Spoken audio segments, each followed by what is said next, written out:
Benjamin Dixon Show is only possible with listener support. Go to www.thebenjamindixonshow.com to register for our blog and join the Progressive Army.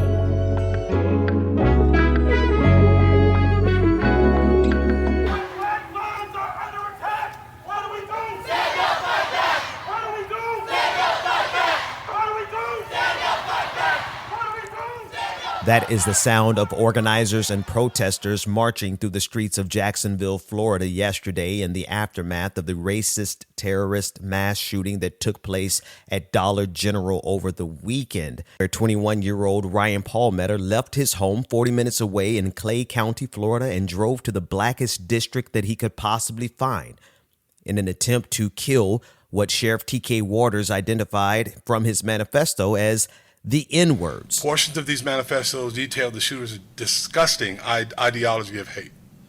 Plainly put, this shooting was racially motivated and he hated black people. He wanted to kill niggers. That's the one and only time I'll use that word. So we're clear that this was a racist terrorist attack.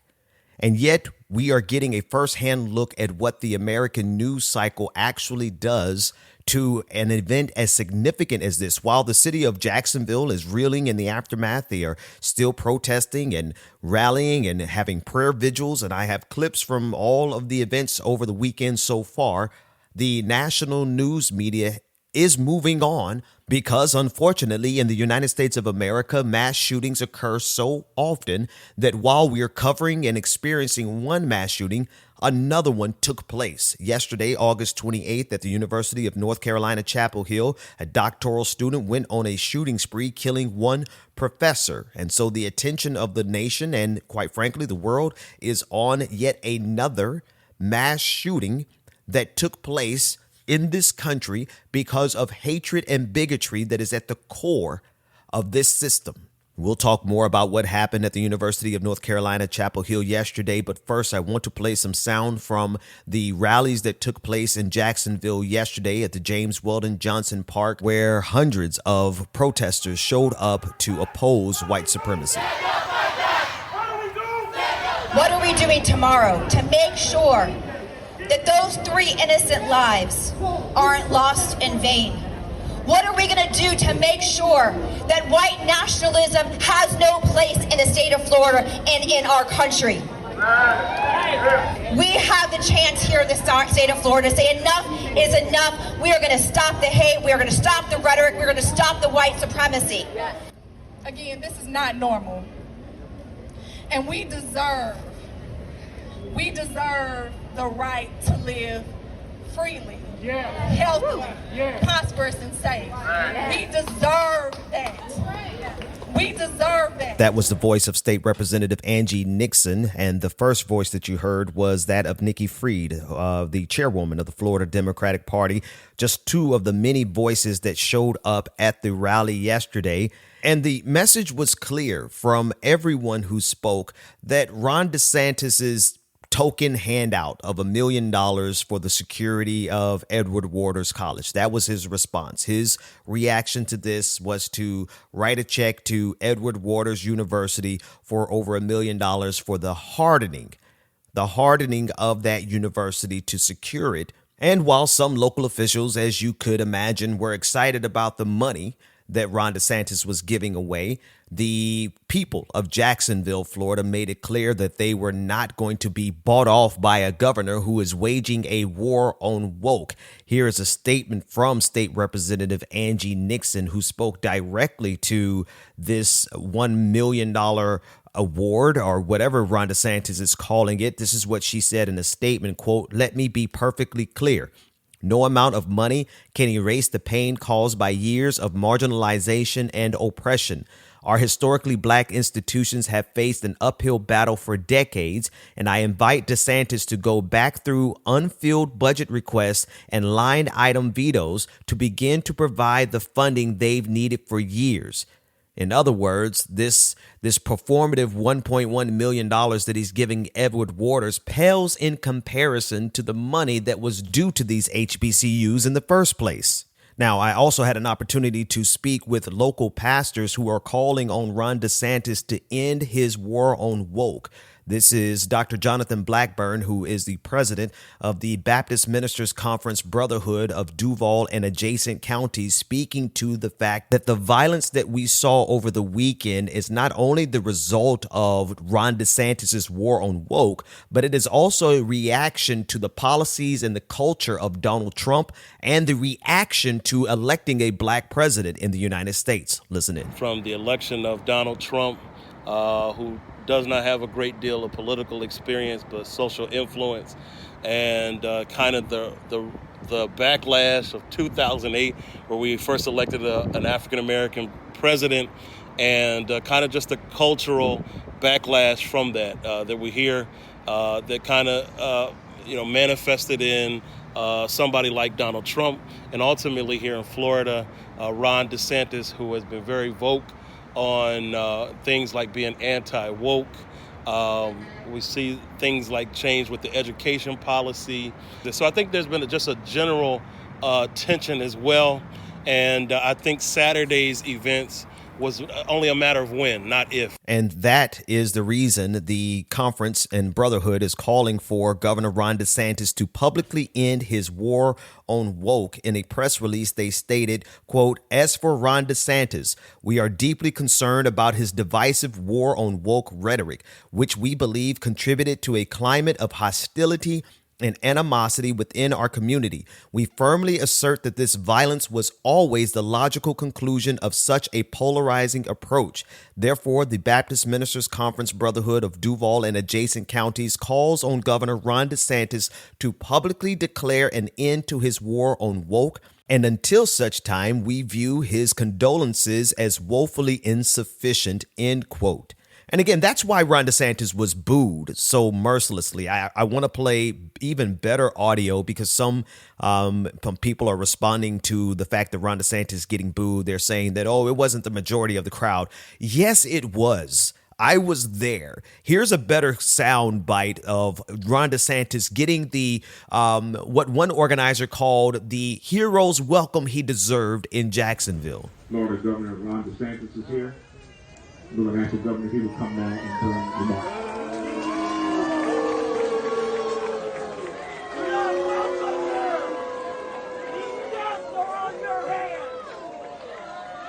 Well, thank you for doing this. I want to just say to the councilwoman, I got you. Don't worry about it. We've already been looking to identify funds to be able to help make sure there's adequate security for Edward Waters. Even while he was announcing the money for Edward Waters, the city of Jacksonville was saying no. Now, this is despite several council people, fawning over the money that was coming to the city. And that's what you get with politicians as usual. One thing I really enjoyed about the rally last night, that there was a clear distinction between the rally that was organized that propped up Ron DeSantis on Sunday and the rally that was organized by the people. The people clearly rejected Ron DeSantis and his attempt to buy off the city. That's not what we saw on Sunday at the rally that was organized by local councilwoman Jacoby Pittman, who lectured everyone for booing, right? The people were booing Ron DeSantis, and councilwoman Jacoby Pittman lectured everybody. No, the people of Jacksonville said exactly what they thought about Ron DeSantis. They didn't make a mistake in booing him. I'm going to address you, Ron DeSantis. I'm going to address you. Stand up and denounce Nazis. Stand up and denounce white nationalism. Enough is enough. How many more lives are going to be lost because of your pursuit for greatness? Let me tell you, greatness ended for you the day you went after our communities. How many more lives have to be lost because of your pursuit of greatness? That was, again, Democratic Chair of Florida, Nikki Fried. And when we come back, we have to discuss how the algorithm and the news cycle is already erasing what happened on Saturday, this racist terrorist event from the news cycle. We'll be back with more of the Benjamin Dixon Show after this.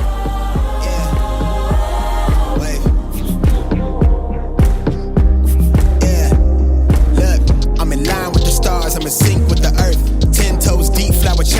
from the turf. I never switch sides, like even when I die, I'ma ride for the squad. Let her tires in the hearse. I've been on the vibe, kinda hard to describe. I'm in between, I'm good and it's fine, but I'm tired of the grind. Then I come alive in the night to realize I'm in the middle of the time of my life. I'm never so packed for the stack, never lied on the rap. Got a bag from the way that I write it. Queen looking Tyson, do that ass survive, doing 80 to the house, then I hit it.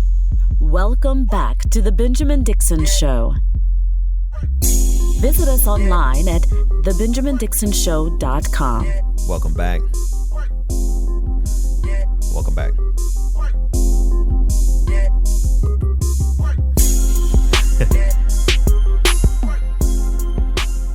Coming up later in today's episode, just after our patron party, I will be discussing Judge Tanya Chutkan, who is the district judge in Washington, D.C., presiding over Donald John Trump's third indictment, his federal level indictment. He has a trial date set for March 4th, 2024, which Republicans are crying foul over because that's one day before Super Tuesday. So we'll discuss the scheduling of that trial along with the politics and the political implications after the upcoming patron party.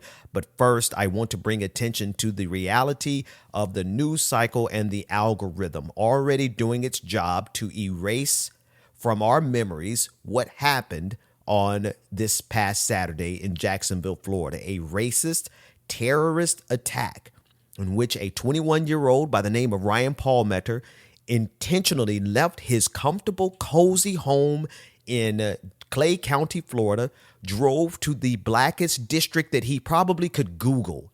Let's be honest, he's never spent a day in Duval like that, and so he looked intentionally for a black community, just like we saw in Buffalo, New York with the mass shooter there. He left his home and drove hours away to find Tops Grocery Store in Buffalo, New York, in the blackest district possible, and they carried out their acts of racial terror. And this is why I take issue with, along with several ministers that I spoke with and organizers at the rally, we all take issue with the description of this event as being one not connected to a larger group.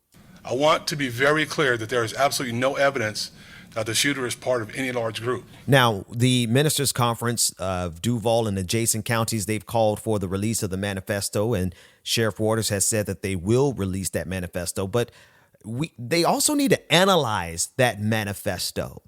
They need to analyze it and compare it to the manifesto from the mass shooting in Buffalo, New York, for the mass shooting that took place at Mother Emanuel AME, because we will see that there is a broader network of aggrieved white supremacist young men who are carrying out these acts of violence because they honestly believe that they are at war with the black community.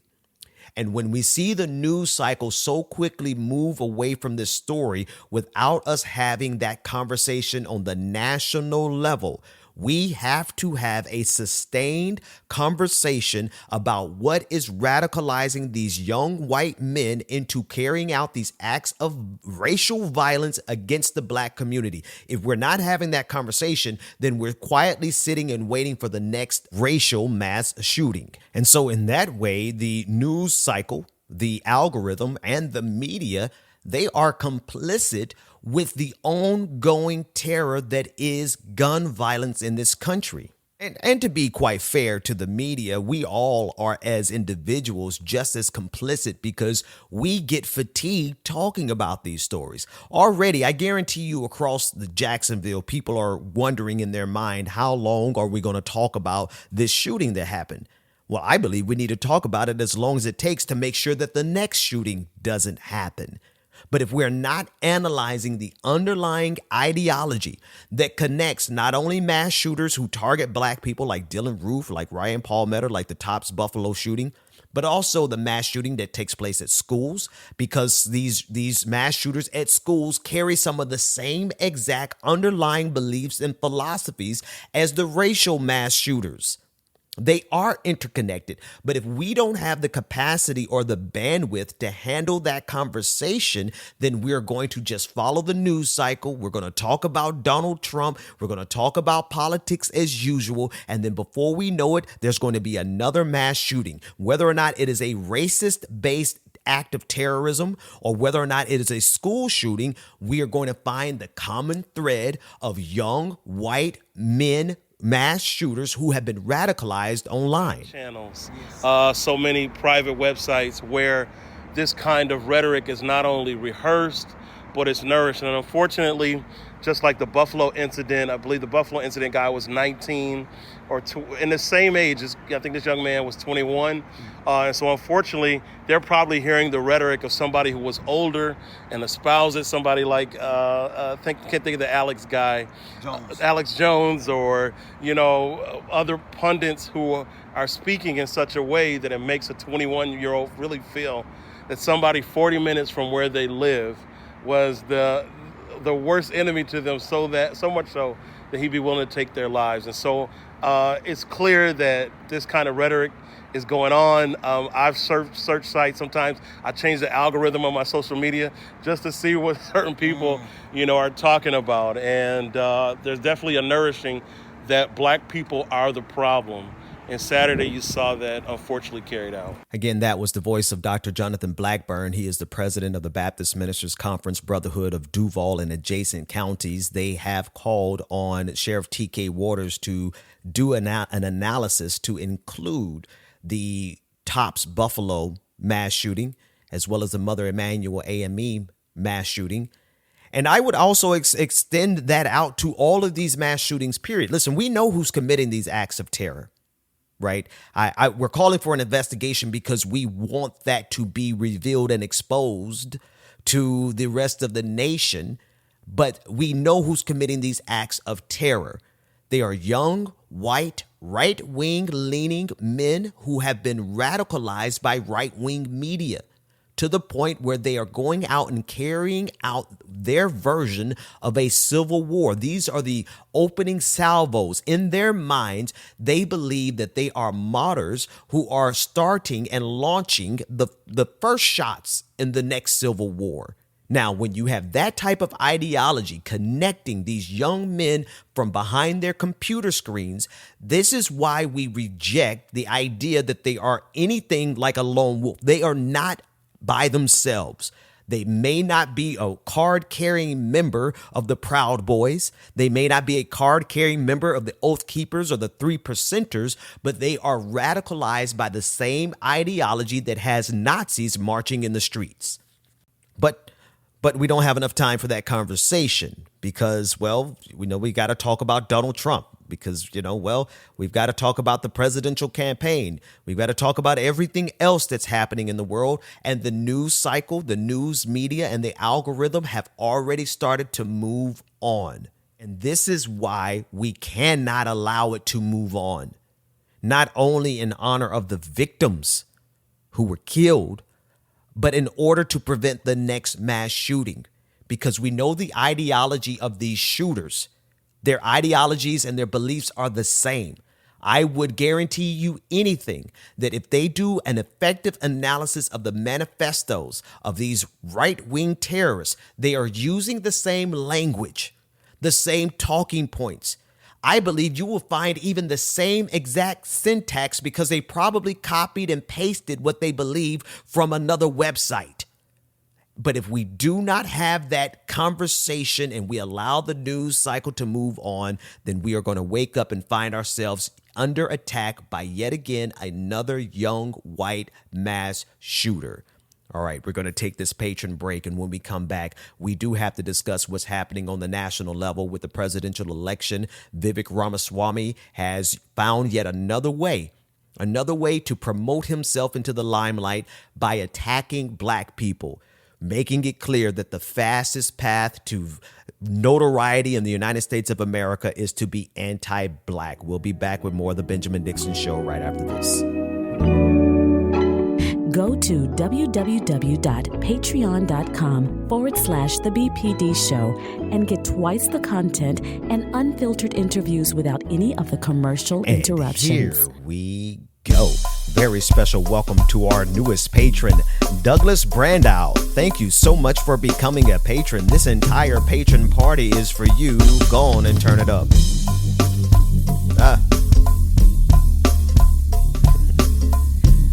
Little DMV go-go for you. Whoa.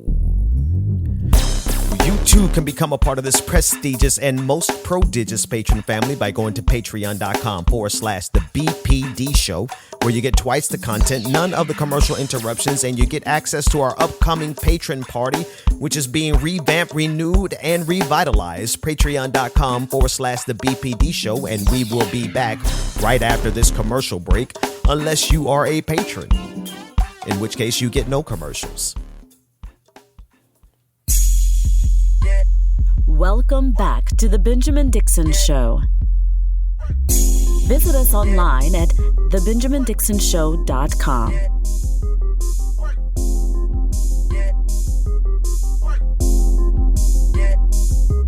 Welcome back. Welcome back. Coming up in our patrons only episode, speaking of patrons, patreon.com/The BPD Show, I will be covering yet another far right-wing pastor who is insisting that a particular brand of Christianity should be at the helm of this country. And interestingly enough, in this clip, you won't be able to see the video, but you'll hear the audio. In the backdrop of this pastor preaching about the importance of God being present in American politics is a big poster of Donald Trump.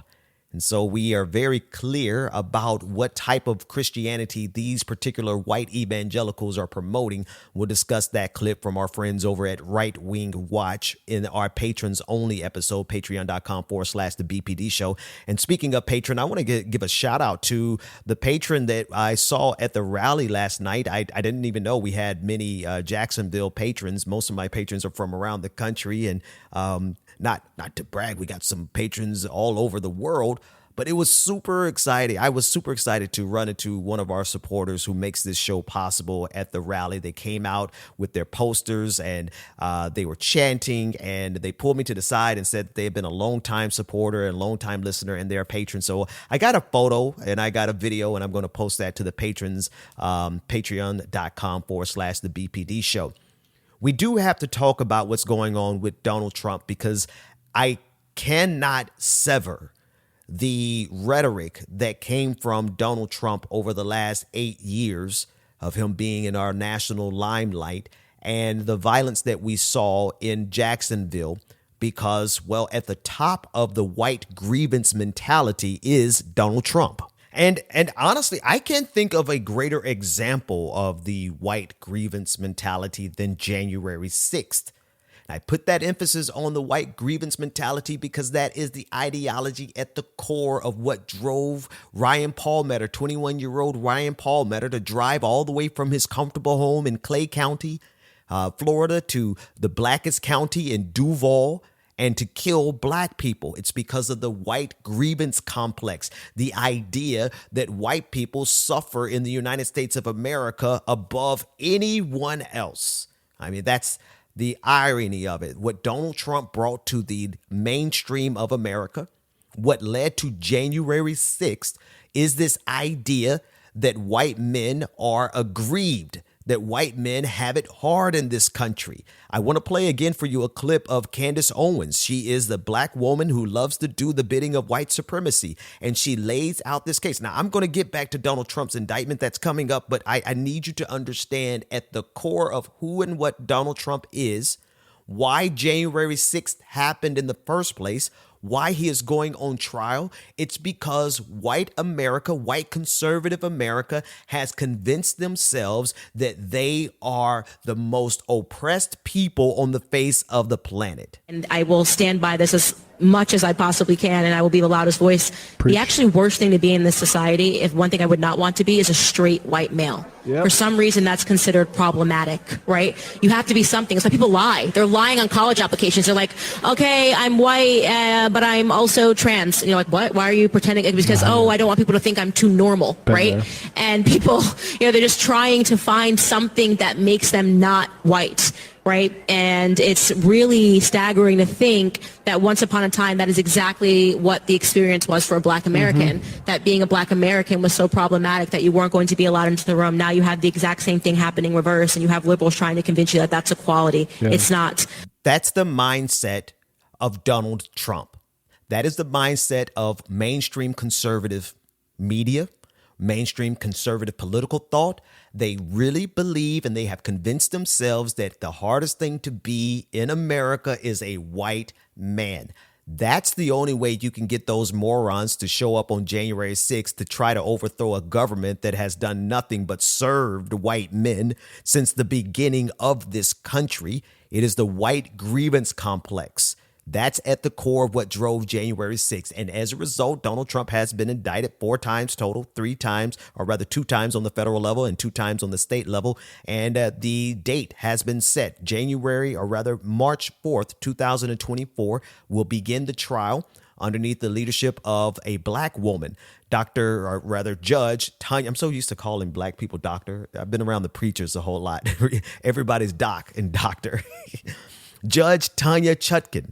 She has set the date for March 4th, which is in 6 months, as opposed to April 2026. Donald Trump tried with Judge Chutkan the same thing he tried with Fani Willis down in Fulton County. He requested a trial date that is 2 years from now to give him ample enough time to, I guess, win the election so that he can pardon himself on the federal level.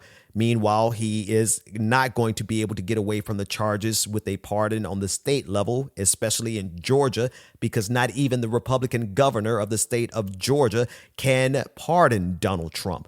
I want you to listen to a short snippet from my friend over at MSNBC, Mehdi Hasan, as he really kind of crystallizes this current situation that we're in with the racist attacks that are happening against Judge Tanya Chutkan because she had the nerve, just like Fani Willis, who is a Black woman as well, they have the nerve to actually do to a rich and powerful white man what no one else has been willing to do almost in the history of this country, and that is to hold a very powerful, very wealthy white man accountable. There's Judge Tanya Chutkan, who tomorrow is expected to set a trial date in the special counsel's election interference case against a former president.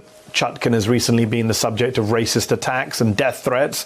This month, a Texas woman was charged with threatening the judge, saying, quote, "If Trump doesn't get elected in 2024, we are coming to kill you." Chutkan had already earned Trump's ire back in 2021 when she rejected his bid to keep secret papers about his actions and conversations leading up to January the 6th, saying, quote, "Presidents are not kings and plaintiff is not president." Actually, I'm going to try to link to that entire clip in our description for today because he really does. Mehdi Hasan goes through all of the Black women who are literally on the front lines of holding Donald Trump accountable. And he points to the very specific racism that has come from Donald Trump towards those Black women.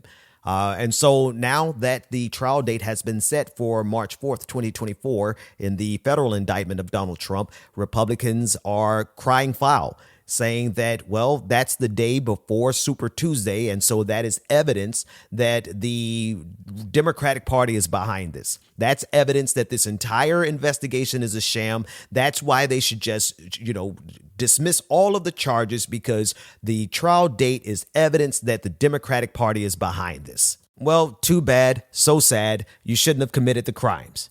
That's the bottom line. Whatever the date is, there was never going to be a convenient date to try a former president who is trying to run for office again. There's never going to be a more convenient date. And plus, in this country, you have the right to a speedy trial. So I don't know what's speedier than what Fani Willis has given him October.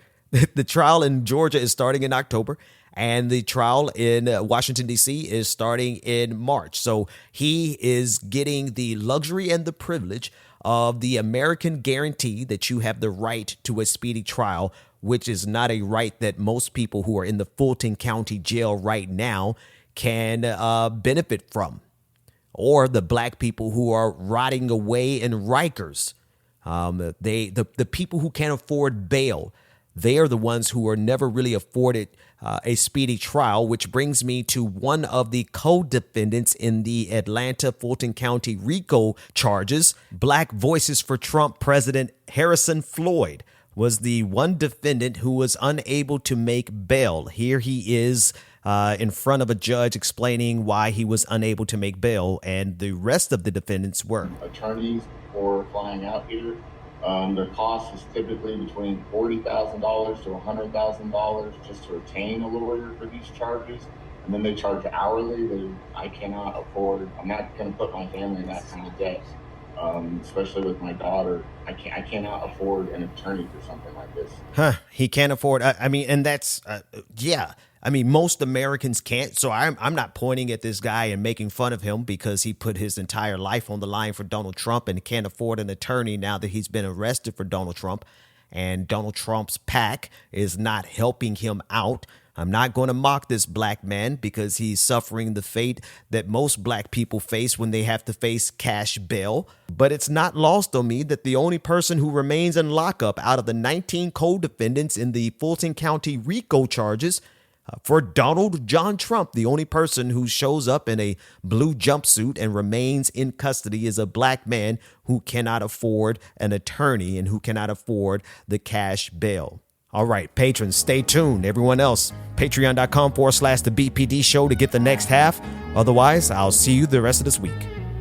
The Benjamin Dixon Show is only possible with listener support.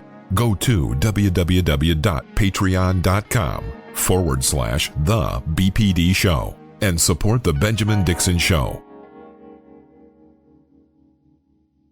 If you like this episode, be sure to share, like, and subscribe.